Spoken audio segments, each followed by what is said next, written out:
కర్మభూమి అయిన భారతదేశం పరాయి పరిపాలనలో ఉన్నప్పుడు దాని విముక్తి కోసం ఎందరో మహానుభావులు తమ ప్రాణాలు అర్పించాలని నిర్ణయిస్తోంది. వారి వల్లే ఈ దేశం స్వేచ్ఛ పొందిందట. అవును దేవేంద్ర, వారి నిజమైన వీరు. వారి కథలు వినగానే హృదయం గర్వంతో నిండిపోతుంది. అయితే వెంటనే ఆ మహానాయకులను ఈ దేవలోక సభకు పిలువు. దేవేంద్ర, భారతమాతను కూడా మన దేవలోక సభకు పిలుస్తే బాగుంటుంది కదా. భారతమాత విచ్చేయాలి.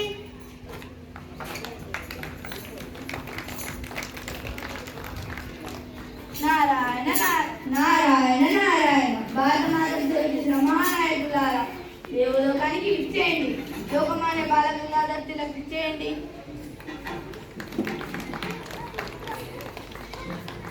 జాతి పిత అని పేరు పొందిన మహాత్మా గాంధీ గారు విచ్చేయండి.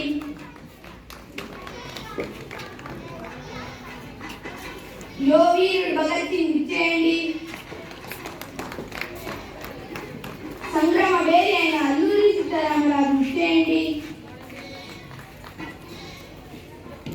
ఆజాదీపై దళపతి సుభాష్ చంద్రబోస్ గారు విచ్చేయండి.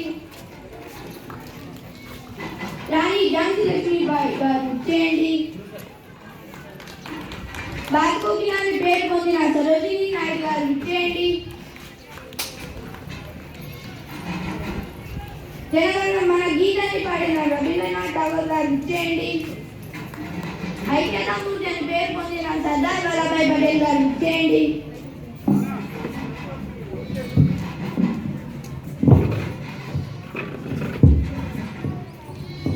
తిలక్ మహాశయ, మీరు స్వాతంత్రోద్యమంలో చేసిన సేవ ఏమిటి? భారతమాత గొలుసుల్లో బంధించబడి ఉండటం నా కోసం వేసింది. ప్రజలు భయంతో తలవాటి జీవిస్తున్నారు అని చూసి నా గుండె మండిపోయింది.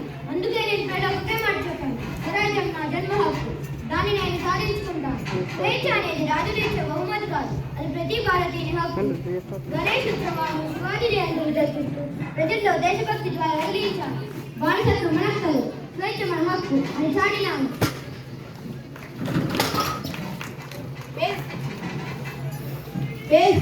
స్వరాజమే మీ జన్మక్కని మీ మాటలు మా చెవుల్లో మార్మోగింది. గాంధీజీ గారు, మీరు ఆయుధాలు లేకుండా పోరాడుతున్నారంటారు.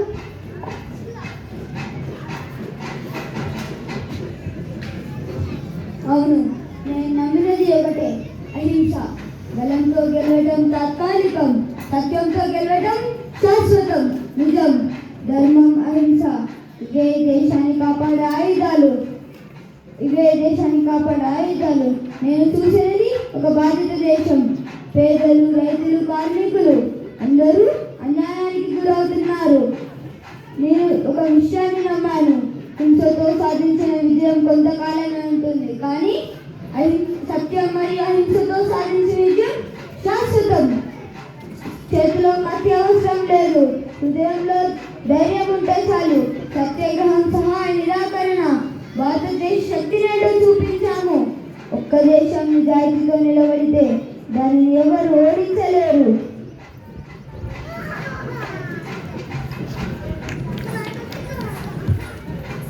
మిమ్మల్ని చూసి భారతీయులు గదిస్తాను ఎందుకంటారో అర్థమైంది. ఓ వీరుడా, మీ గురించి చెప్పు. నేను చిన్నప్పుడే ఒక విషయం తెలుసుకున్నాను. ఈ నెల కోసం ఎంతో మంది మొత్తాన్ని చిందించారు. అప్పుడు నా మనసు ఒకటే చెప్పేది, ఈ దేశం స్వేచ్ఛగా ఉండాలి. బ్రిటిష్ ప్రభుత్వం ప్రజలను అణగదొక్కుతుంటే నిశ్శబ్దంగా ఉండటం పాపం. అందుకే నేను గలం విప్పాను, ఇన్క్విలాబ్ జిందాబాద్. నేను నా ప్రాణాన్ని త్యాగం చేశాను, అయినా నేను భయపడలేదు. ఎందుకంటే ఒక వీరుడు చనిపోతే వేలాది కొత్త వీరులు పుడతారు.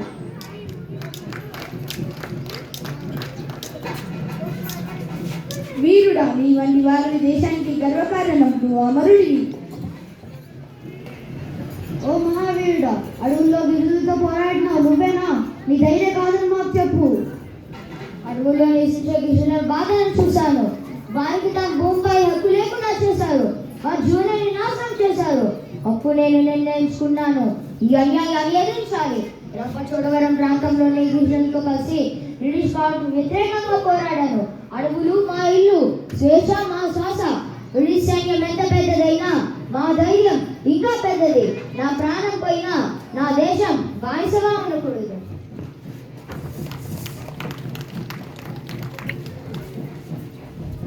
అల్లూరి సీతారామరాజు అంటే ఒక రణనినాదం, ఒక సంగ్రామ వేరి, ఒక తెలుగు తేజం. నీకు జోహారు. బోస్ గారు, మీ ధైర్యం గురించి చెప్పండి. స్వేచ్ఛ కోసం పోరాటం అంటే కేవలం మోడల్స్ అయిపోవు, ధైర్యం కావాలి, త్యాగం కావాలి. అందుకే నేను యువతను పిలిచాను. మీరు నాకు రక్తాన్ని ఇవ్వండి, నేను మీకు స్వతంత్రాన్ని ఇస్తాను. ఆజాదీ హింద్ ఫౌజ్ ఏర్పాటు చేసి దేశం కోసం సైన్యాన్ని నిర్మించాను. మన జాతి గొప్పది, మన చరిత్ర గొప్పది. భారతదేశం ఒకరోజు తప్పకుండా స్వేచ్ఛ పొందుతుంది అనే నమ్మకం నాలో ఎప్పుడూ ఉంది. ఆజాదీ హింద్ ఫౌజ్ దళపతి, గలమెత్తిన ప్రజాపతి, నీవు ఈ భారతదేశానికి గర్వకారణాన్ని. అమ్మా మహారాణి, మీ గురించి చెప్పండి. యూట్యూబ్లో నేను నా దేశాన్ని కాపాడడానికి కట్టుబడ్డాను. నేను ఒక రాణి మాత్రమే కాదు, నా దేశపు కూతురు. బ్రిటిష్ వారు నా ఝాన్సీని తీసుకోవాలని ప్రయత్నించినప్పుడు నా గుండె కోపంతో మండిపోయింది. అప్పుడు నేను ఒక నిర్ణయం తీసుకున్నాను. కట్టుబట్టి యుద్ధరంగంలోకి దిగాను. నేను నా ఝాన్సీని ఎక్కడికి ఇవ్వను. ఒక స్త్రీ అంటే బలహీనరాలు కాదు, అవసరమైతే దేశం కోసం ఆమె కూడా యోధురాలు అవుతుంది.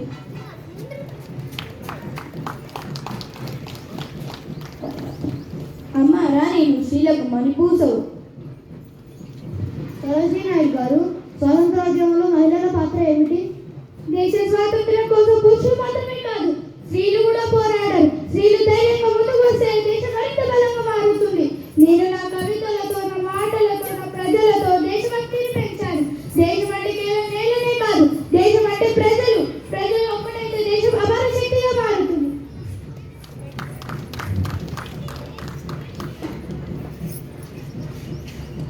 అమ్మ, నేను ఈ దేశం భారత కోకిలాన్ని ఊరికేనే పిలవలేదు. ఠాగూర్ గారు, మీరు కవి గారు, మీ పాత్ర ఏమిటి? భారతదేశం అనేది కేవలం ఒక దేశం కాదు, అది ఒక సంస్కృతి, ఒక ఆత్మ. నేను నా కవితలతో దేశభక్తి భావాన్ని ప్రజల హృదయాల్లో నింపాను. అందుకే నేను జనగణమన గీతాన్ని రాశాను. ఆ గీతం మన జాతి సార్వభౌమత్వాన్ని, గౌరవాన్ని ప్రతిబింబిస్తుంది. భారతదేశం అనే వివిధ సంస్కృతిని కలిసిన ఒక అందమైన పుస్తకం. విశ్వకవి గారు, మీకు వందనాలు. పటేల్ గారు, మీ గురించి చెప్పండి.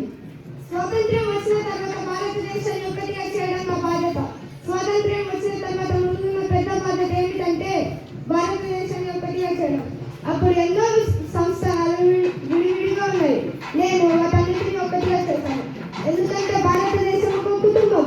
ఒకటిగా ఉన్నప్పుడు మాత్రమే మన దేశం బలంగా నిలుస్తుంది. ఏకతే మన బలం.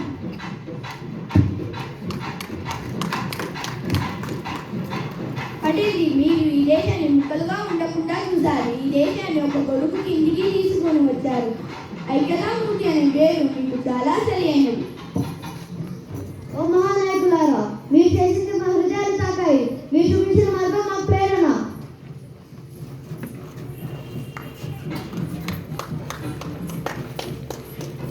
భారతమాత పిలుస్తుంది, మా హృదయం పలుకుతోంది.